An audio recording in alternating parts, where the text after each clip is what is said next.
Welcome everybody.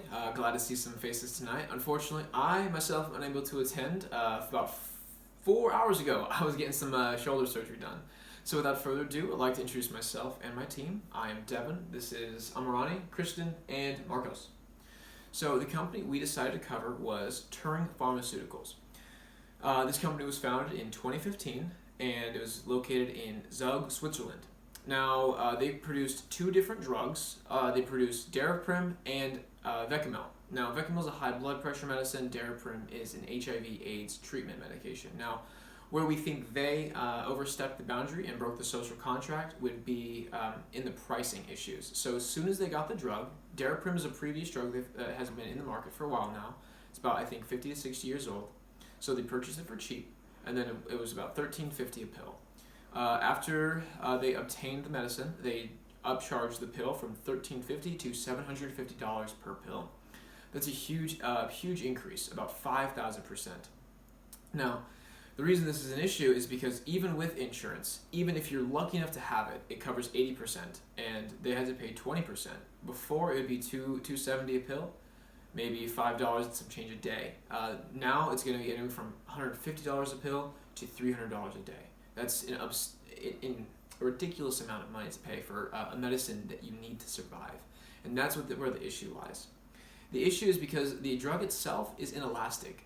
When you have elastic items, you can choose whether to buy them or not. So for example, if you went to the market, and I guarantee you most of us would, if we see a gallon of milk for $3 like the week before, and now all of a sudden this gallon of milk is $100, I guarantee you many of us will not buy that gallon of milk. It's just not worth it. Unfortunately, with this drug, these people have to buy the drug, and that's why the social contract, in our opinion, is broken.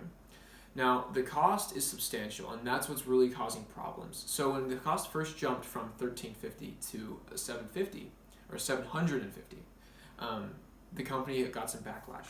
So they actually appeared in the Supreme Court, where CEO Martin Shkreli was sitting facing them, and he gave the excuse of research and development.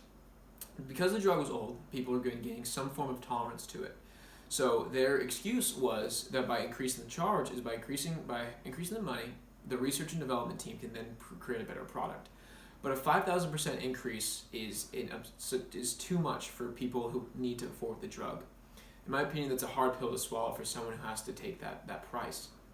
Now, the reason it's a real issue is because these people who cannot afford the previous Daraprim pill now have to go to alternative medicines. This is anywhere from herbal medication to even as far as things people read online. And oftentimes the medication doesn't actually help, so they're wasting money on things, but they could never afford the pills in the first place.